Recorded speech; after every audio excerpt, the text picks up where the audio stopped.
외식업에서 나만의 핫한 브랜드를 만드시는 분들은 진짜 대단하신 것 같아요. 그래서 그런 분들을 만나 뵙고 어떤 독자분들에게는 좋은 자극, 영감이 될 수 있는 그분들의 이야기를 콘텐츠로 앞으로도 잘 풀어내야겠다라는 좀 생각을 했습니다. 오, 이거 준비하셨죠? 가장 매끄러웠어. 이거 되게 매끄러운 대답이고요. 심술할 정도로 멋있었네. 다음 방법은 그 하우 세 가지 포인트 있었던 것 중에 이제 말씀을 드리려고 하는데, 퍼포먼스가 첫 번째 키워드인데, 저희가 보통 퍼포먼스라고 하면 주로 이런 이미지들을 생각하시거든요. 막 화려하게 불쇼를 하거나 뭔가 시즈닝을 하시거나 이런 건데, 제가 생각하는 퍼포먼스의 기준은 좀 달랐어요. 그러니까 퍼포먼스의 목적 자체가 이 메뉴에 대한 식당의 신뢰도를 확 높이는 데 있는 거기 때문에, 그냥 메뉴에 대한 전문성과 진심을 보여주는 행동이면 막 동작이 크지 않고 화려하지 않아도 저는 퍼포먼스라고 보거든요. 그래서 그러면 이제 식당에서 퍼포먼스를 어떻게 보여줄 거냐인데, 가장 간단하면서도 효과적인 방법은 그냥 제조 과정을 자세히 보여주는 거라고 생각을 해요. 그래서 앞서 말씀드렸던 치즈 플로우 같은 경우에는 진짜 그 공방을 메뉴가 나오기 전까지 한 10여 분 동안 보고 있으면 치즈가 진짜 맛있겠다라는 기대감이 저절로 들거든요. 왜냐면 뭐 파인다이닝처럼 셰프님께서 되게 막 화려하게 만드시거나 그러시지도 않아요. 그냥 원유를 끓이고 뭐 치즈 커드를 건조시키시고 브라타 치즈 이렇게 늘려서 만드시고 그런 모습들이 대부분이거든요. 근데 제가 봤을 땐 그 행동 자체가 치즈에 대한 전문성과 진심을 보여주는 거니까 어떻게 보면 치즈 플로만의 가장 강력한 퍼포먼스가 아닐까라는 생각을 해요. 그 두 번째 브랜드는 올디스 타코인데, 을지로 상권에서 되게 핫한 타코 전문점이거든요. 저 어제도 저번 주에도 먹었어요. 진짜요? 오, 웬일 비싼데? 그 하나밖에 못 먹었어요. 그 젤상 하나밖에 못 먹었어요. 회사 근처니까.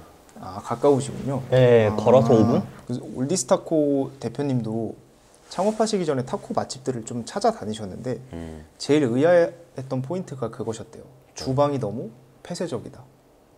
그러니까 타코 만드는 그 과정 자체가 되게 재밌는데 이거를 굳이 감출 필요가 있나라고 계속 생각을 하셨던 거예요.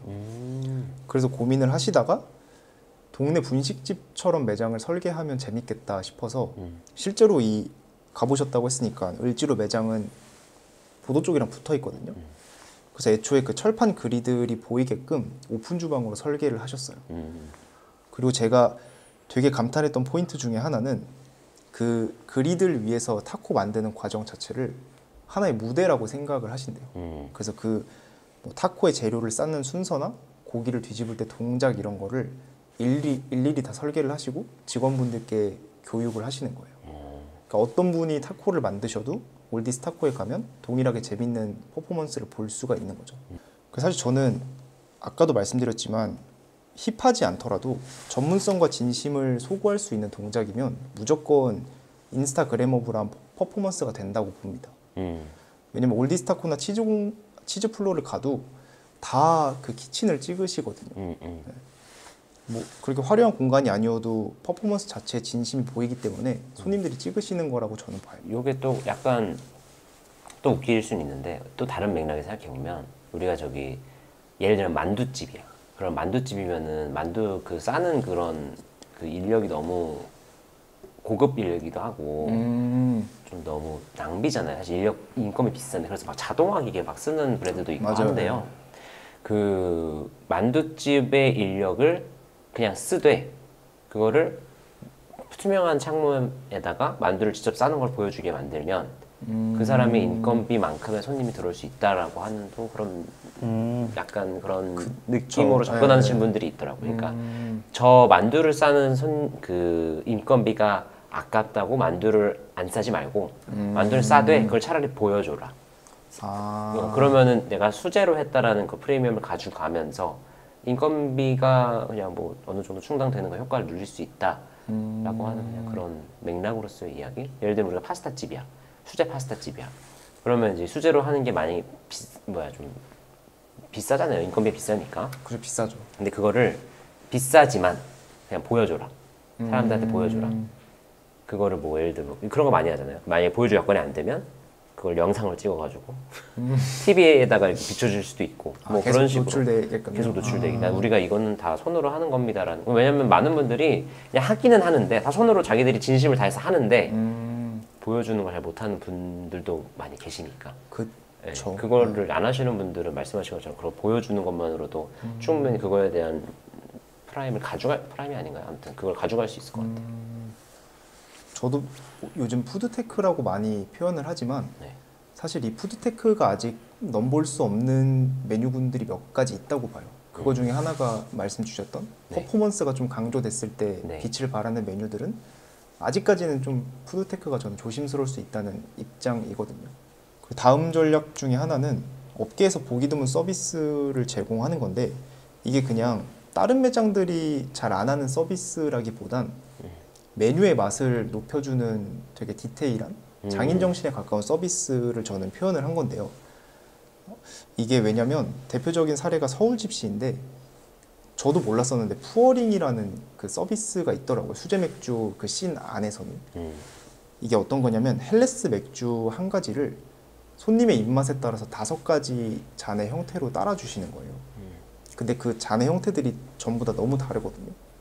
잔의 거의 80%를 거품으로 채우는 스타일도 있고 거품을 맨 마지막에 얹어서 탄산감을 극대화하는 스타일이 있거든요. 그래서 여기 이 서울집시를 인터뷰했을 때 들었던 거는 맥주를 따라주시는 비어텐더 분의 실력도 그렇지만 여기에 필요한 전문적인 장비들이 있으시대요. 그래서 많은 펍에서 좀 제공을 하기가 어려운 서비스 중 하나인 거죠. 푸어링이라는 게 그러면 기술 같은 건가요? 그쵸.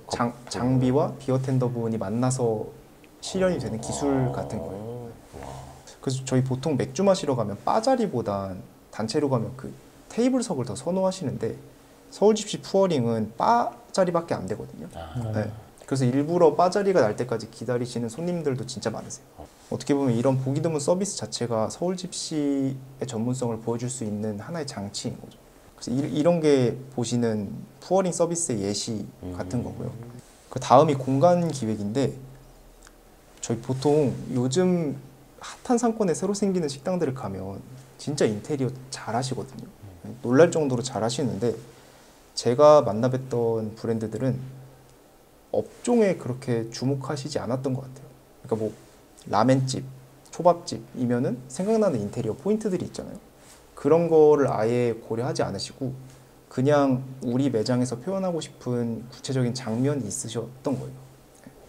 근데 뭐 그게 물론 업종에 관련된 정석적인 포인트랑 연결이 될 수는 있겠죠.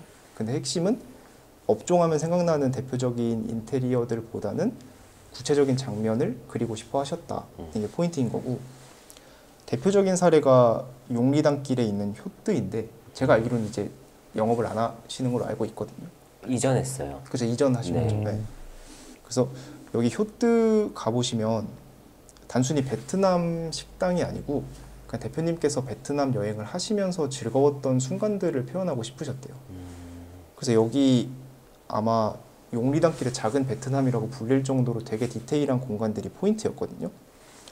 사진에서 보시면은 현지 식당을 진짜 연상케 하는 플라스틱 테이블이라던가 포스터도 그렇고 제가 인터뷰하면서 제일 감탄했던 거는 대표님이 진짜 디테일을 추구하시는 분이라 베트남 실제 시장에서 확보를 한 식기들을 갖고 오셨대요.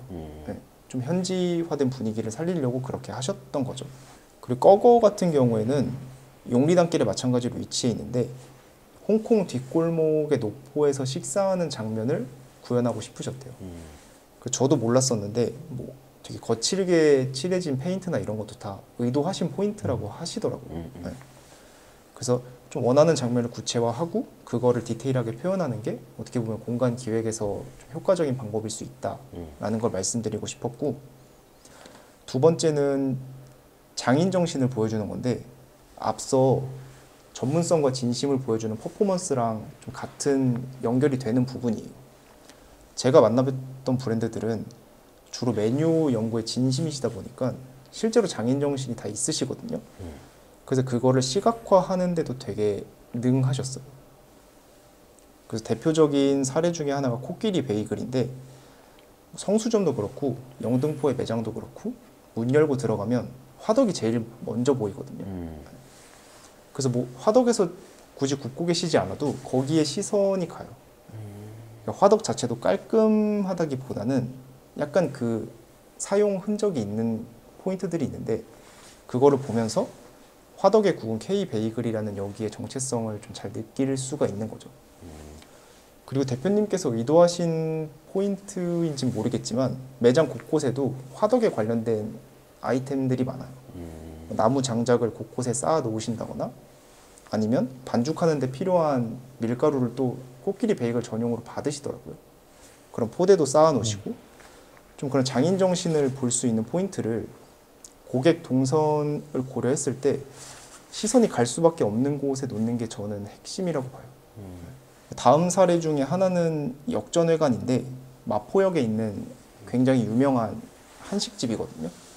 뭐 업력으로 따지면 사실 노포인데 매장 자체가 되게 리뉴얼이 된 곳이라 여기 역전회관 가시면은 역전주라는 걸 판매하세요. 그러니까 4대째 운영하시는 이사님께서 한식에 어울리는 우리만의 술을 만들고 싶다는 생각으로 전통주를 개발을 하신 거예요.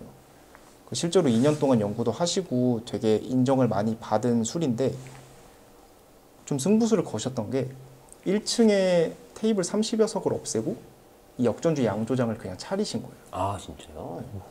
그래서 여기도 입장을 하면 이렇게 자리를 앉으려고 가는 그 동선의 아예 정면에 위치해 있는 양조장이거든요. 제가 인터뷰했을 때는 내부에서 처음에 반대가 좀 있었다고 해요. 왜냐하면 30여 석이 차지하는 매출이 너무 크다 보니까 굳이 그거를 포기하고 양조장을 만들어야 되나 했는데 이제 이사님의 아이디어가 좀 적중을 했던 거죠.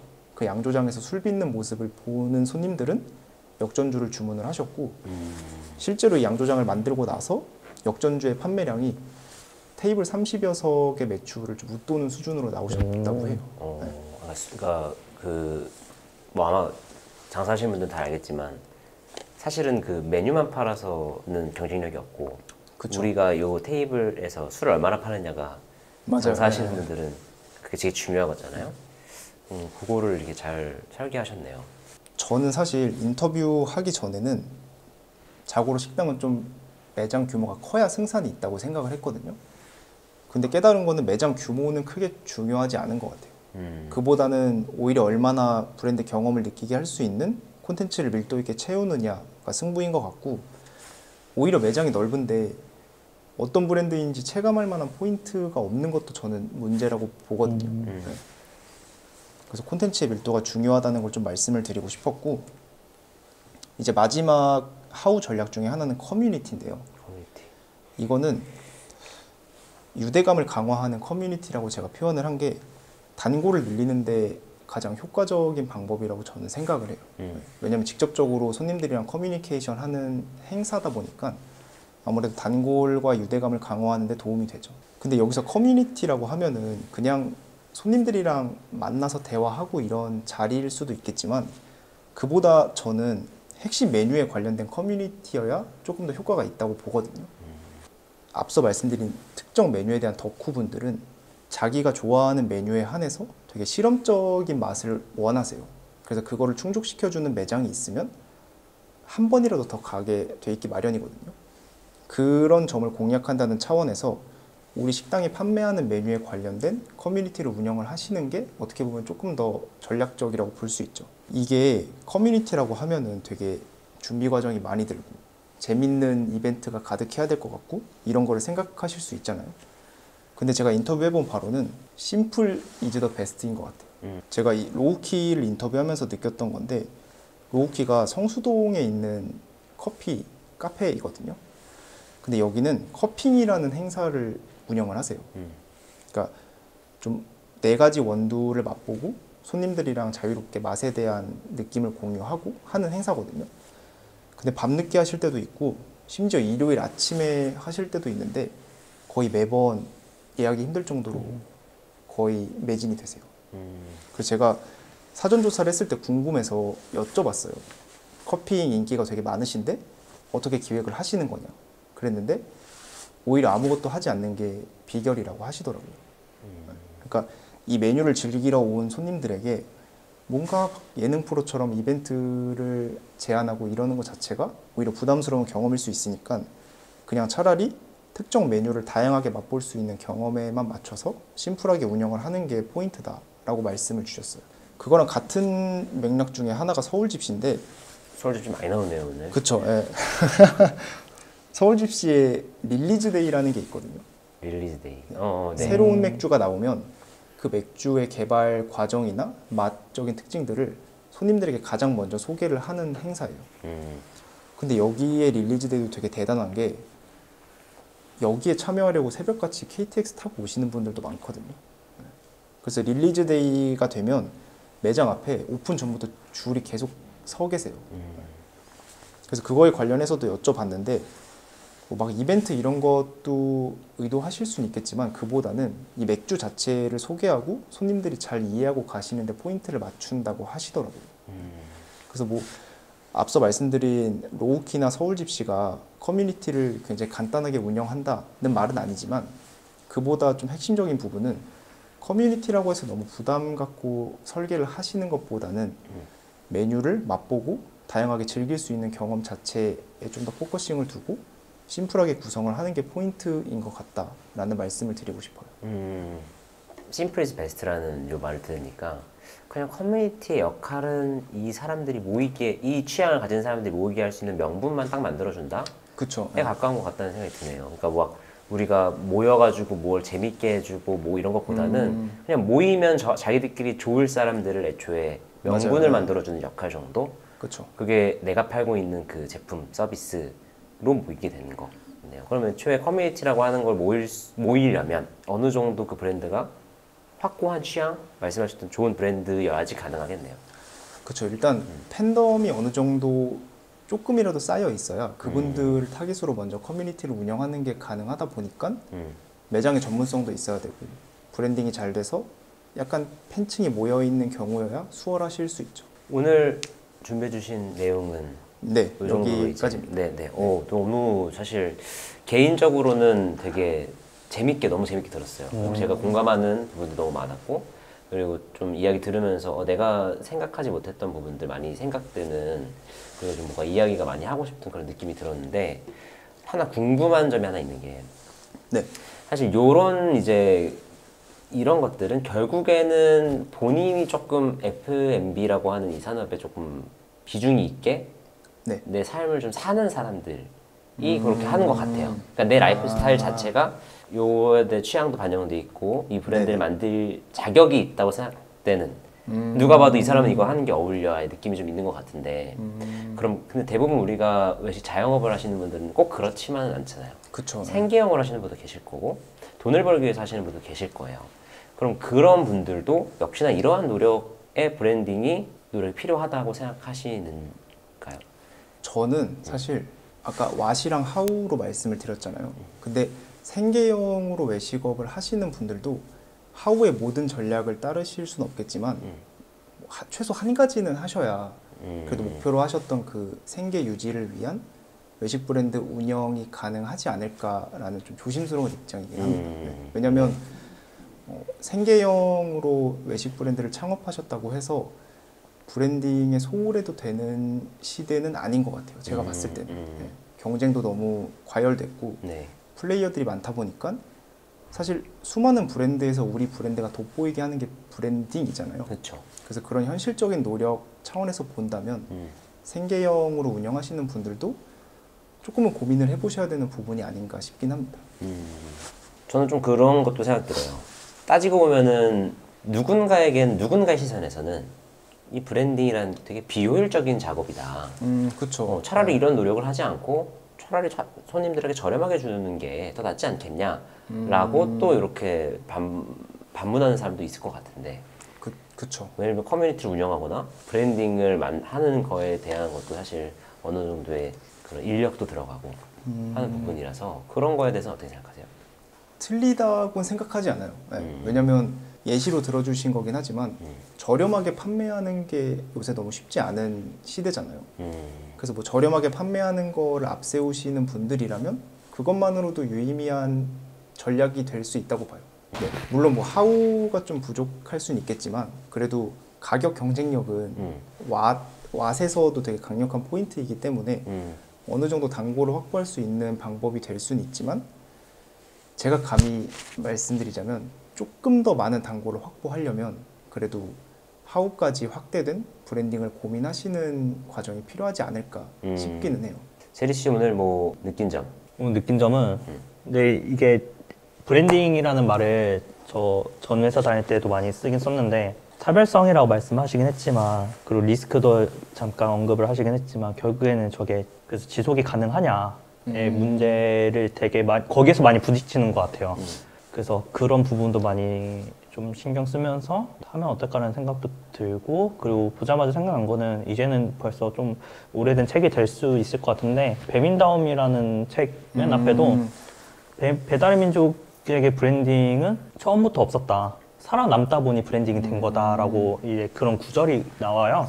그래서 그런 것만 봐도 처음부터 차별성 내지는 크리에이티브한 어떠한 뭐 what, how를 고민하는 것도 방법일 수도 있고 아니면은 꾸준히 좀 먼 미래를 나아갈 수 있는 그런 발판을 마련하는 것도 브랜딩을 하는 방법 중 하나이지 않을까라는 생각이 들었습니다. 말씀 주신 거의 연장선으로 브랜딩의 효과가 단기간에 나진 않을 거예요. 네, 분명히 단기간에 나진 않을 거예요. 그래서 제가 그 발표 맨 초반에 마케팅이랑 브랜딩을 적절히 잘 균형 있게 활용하는 브랜드들이 많았다라고 말씀을 드린 것도 같은 부분이긴 합니다.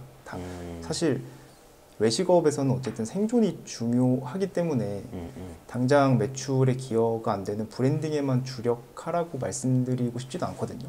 실제로 그것도 방법이 아니라고 생각을 하고 매출을 늘리기 위한 현실적인 마케팅을 비롯해서 브랜딩이 하나의 축으로 같이 돌아가고 있는 게 저는 가장 이상적인 모델인 것 같아요. 좋습니다. 제가 요즘에 제일 좋아하는 그 말 중에 하나가 그런 말이 있거든요. 줄 서는 맛집을 이해할 수 없다면 줄을 세울 수 없다.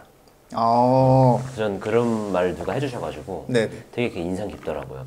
왜냐면 우리가 일반적으로 소비자들이 줄 서는 맛집을 보면은 그거를 좋아하면서 줄 서는 사람은 없을 거고 그리고 그쵸. 외식업을 진행하시는 대표님들이나 기획자들도 줄 서는 맛집을 그게 시기든 질투든 사실이든 맛도 없는 맨날 줄만 서고 핫플이라고 맨날 줄만 서 맞아, 이해 못 하실 수도 있죠. 이해 못 하거나 이해하고 싶지 않은 분들이 많은 것 같아요. 그게 사실일 수도 있고 그냥 시기 질투일 수 있지만 근데 결론은 정말 팩트는 거기가 줄을 서고 있다라는 거. 그래서 저는 그 사실은 변하지 않기 때문에 변하지 않는 거는 결국에 우리가 그 이유는 찾아야 되는 것 같은데 맞아요. 오늘 말씀해 주신 거는 그런 맥락에서 잘 되는 곳은 분명히 이유가 있고 그 이유에 있어서의 그 여러 가지 과정들을 아마 저희한테 좀 알기 쉽게 설명해 주신 것 같아서 아마 보시는 분들도 뭐 많은 그냥 물음표는 당연히 많을 거라 생각해요. 그렇죠. 네. 뭐 어떤 기준에 있어서 다 많은 이제 그건 있겠지만 이유는 다 존재한다. 왜냐하면 잘 되는 곳들이기 때문에. 그렇죠. 네. 그래서 그 이유를 폭넓게 오늘 설명해 주셨으니까 저희가 뭐 보시는 분들은 아마 또 저장해 놓고 많이 또 2번 보고 3번 보고 하면은 또 감사하겠습니다.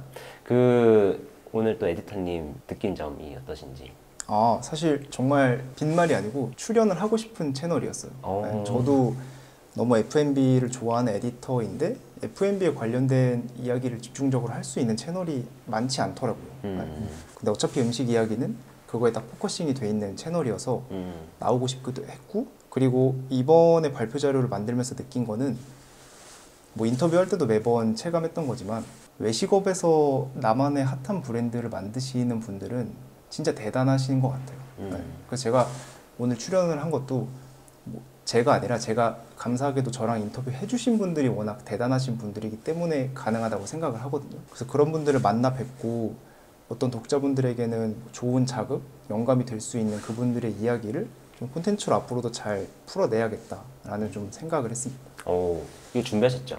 아니 가장 매끄러웠어요. 이거 되게 매끄러워가지고 의심스러울 정도로 지금 멋있었는데 갑자기 든 생각입니다. 네. 나 갑자기 궁금한 게 저는 약간 창업 혹시 사실 생각 있으세요? 창업이요? 왜냐면 인터뷰하다 보면 약간 창업해보고 싶을 것 같기도 해요. 난 반대로 안 생길 없을까요? 것 같은데. 왜냐면 성공한 사람들만 인터뷰하니까 말씀 주신 케이스인 것 같아요. 반대로. 반대로. 네. 그러니까 제가 아티클로 풀어내면 한 6,000자 정도 되거든요. 그러니까 그 안에 최대한 담아내려고 덜어내긴 하지만 진짜 들어보면 너무 고단한 과정인 것 같아요. 그래서 그거를 성공해낸 분들이 그만큼 더 대단하시다는 생각이 들고 아, 나는 쉽지 않겠다라는 생각이 들어서 오히려 인터뷰를 할수록 창업에 대한 꿈은 조금씩은 줄어드는 것 같습니다. 겸손까지. 네. 아닙니다. 자, 마지막으로 저희 그 이한규 에디터님 또 오셨으니까 또 본인이 하고 계시는 작업들 그런 거 한번 마지막으로 네네. 소개하고 마무리하도록 하겠습니다. 어떤 글 쓰고 계시고 어디서 찾아볼 수 있는지. 제가 만들고 있는 콘텐츠는 일단 네이버에 인터뷰즈 블로그라고 검색을 하시면 가장 쉽게 보실 수 있을 거고요. 그리고 브랜더쿠 뉴스레터라는 코너가 있어요.